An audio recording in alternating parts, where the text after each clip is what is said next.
বিরতির পর যে ছবি আপনাদের দেখাবো, ভাটপাড়ার ভাইয়া অর্জুন সিং তৃণমূল কংগ্রেস প্রার্থী, তিনি ভোট দিলেন, সেই ছবি দেখাবো আপনাদের।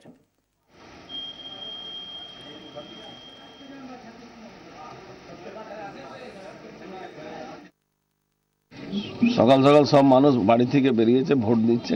আমিও আমার ভোটটা দিয়ে এলাম। না, গত পৌরসভাতে শুধু একটা বুথে রিপোল হয়েছিল, বাদ বাকি সব জায়গা এসেছিল। কিছু জায়গায় গন্ডগোল করেছিল, যে গন্ডগোল করেছিল সেই আবার জোটের প্রার্থী, নির্দল প্রার্থী আছে। কিন্তু আশা করি অ্যাডমিনিস্ট্রেশন খুব ভালোভাবে কাজ করছে, প্যারামিলিটারি সব জায়গা বুথে বুথে আছে, অসুবিধা হবে না, মানুষ নিজের ভালোভাবে ভোট দিচ্ছে। আমরা এই মুহূর্তে সরাসরি চলে যাব বিধাননগরের AH ব্লকে, যেখানে এই মুহূর্তে আমাদের প্রতিনিধি সুতপা সেনের মুখোমুখি হয়েছেন সুজিত বসু। সুতপা, সুজিত বসু বিধাননগরের তৃণমূল কংগ্রেস প্রার্থী, মাস 7 আগে বিধাননগর পুর নির্বাচন যেভাবে কলঙ্কিত হয়েছিল, অভিযোগ উঠেছিল সুজিত বসুর বিরুদ্ধে, আজকে তিনি কি বলছেন, যখন বিরোধীরা আজকে অনেকটাই কনফিডেন্ট যে এবার অন্তত তেমন অশান্তি করতে পারেননি তৃণমূল কংগ্রেস, এমনটাই তাদের দাবি।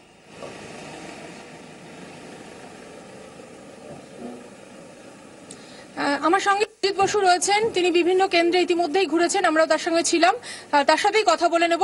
সুজিত, সকাল থেকে আপনি অনেকগুলো কেন্দ্রে গেলেন, আমি দেখলাম, সেখানে আপনি কি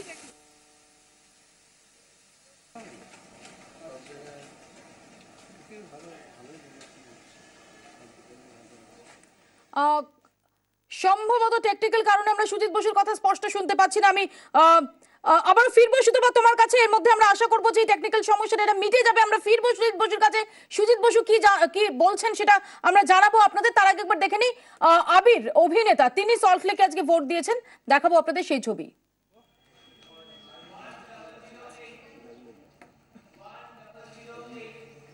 ভোট দিয়ে বেরোলেন অভিনেতা আবির চট্টোপাধ্যায়, তার থেকেই শুনবো এবারের ভোট দেওয়ার অভিজ্ঞতাটা তার ঠিক কেমন। গতবার আমরা দেখেছি যে প্রবল অশান্তি হয়েছিল পুরো ভোটে, সেই জায়গা থেকে কেমন ভোট হলো? না, এবারে অনেক নিশ্চিন্তে, অনেক খুব আমি বলবো সহজে ভোট দিলাম, কারণ আমি লাইনেও খুব কম সময়ের জন্যই দাঁড়িয়েছিলাম, জাস্ট 5 মিনিট, এবং দেখেও বুঝতে পারছি পাড়ার লোকেদের সঙ্গেও দেখা হলো, পুরোনো পাড়ার বাসিন্দাদের সঙ্গে দেখা হলো, তারাও বেশ নিশ্চিন্ত, এবং সল্টলেকের এই মেজাজটার সঙ্গে আমরা খুব পরিচিত। দেখো, আমার মনে হয় যে অন্তত ভোটটা এটাই করা উচিত যে যেই থাকুক, যে টিমকেই বা যে দলকেই সাপোর্ট করুক, তারা যেন তাদের ভোটটা দিতে পারে, সেটা যে দলেরই হোক, সেইটুকু অন্তত আমাদের মনে হয় ইনশিওর করা উচিত। সো এবার সেটা ইনশিওর করতে গেলে কীভাবে সেটা প্রশাসন করবেন, সেটা একেবারেই প্রশাসনের নিজস্ব সিদ্ধান্ত। বাট এবারে অনেকটা চেনা সল্টলেককে ফেরত পেতে দেখে ভালো লাগছে। যারা এখানে, আমরা আবারও সরাসরি চলে যাব বিধাননগরের AH ব্লকে, সুতপা সেনের সঙ্গে রয়েছেন সুজিত বসু। সুতপা, হ্যালো, বসুর সাথে কথা বলছিলাম, ওনাকে আমি বলছিলাম উনি ঘুরে দেখেছেন কয়েকটা কেন্দ্র, আগে জেনে নেব যে উনি আজকে কিরকম দেখলেন। সব জায়গায় ভালো পিসফুলি ভোট হচ্ছে, কোথাও কোনো অসুবিধা নেই। এখন আমি এই ব্লকে এসেছি, ভালোই ভোট হয়েছে, এখানে প্রায় 60% মতো ভোট হয়ে গেছে।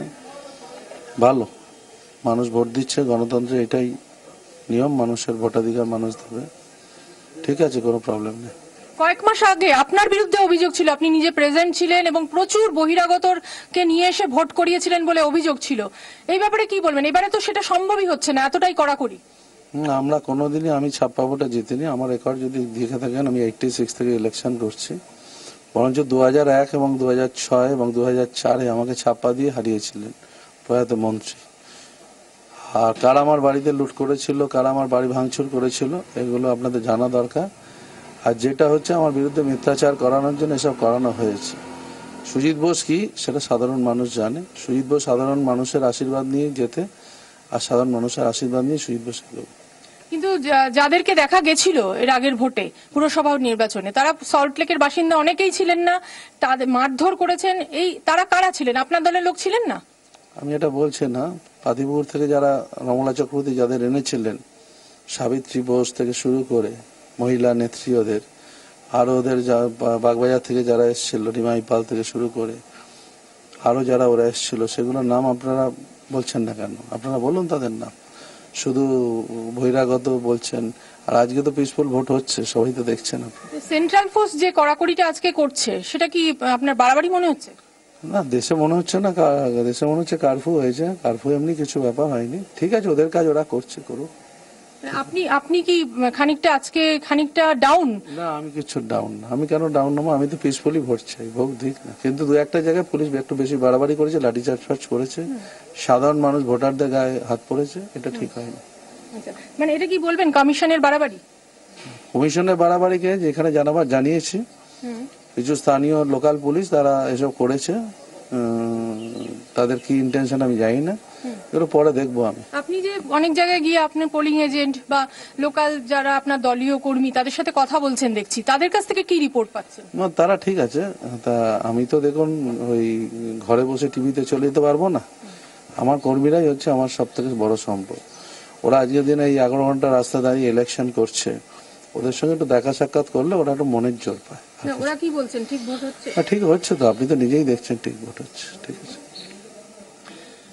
মৌপিয়া, আমরা সুজিত বসুর সাথে কথা বললাম, তিনি কিন্তু বললেন যে নির্বিঘ্নে ভোট হচ্ছে এবং এর পুরসভা নির্বাচনে যে ভোট হয়েছিল যেখানে বহিরাগতরা এসেছিলেন তার বিরুদ্ধে অভিযোগ ছিল, তিনি অস্বীকার করলেন যে তারা তার দলের লোক ছিল। তিনি পাল্টা দাবি করলেন যে সিপিআইএম এর লোকেরাই এসেছিল।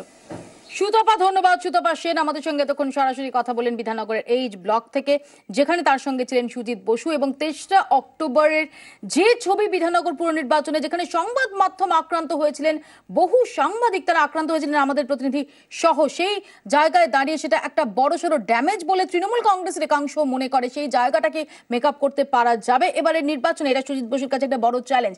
একটা ছোট্ট বিরতির পর ফিরছি বাংলার ব্যালটের সঙ্গে। থাকুন 24 ঘন্টা।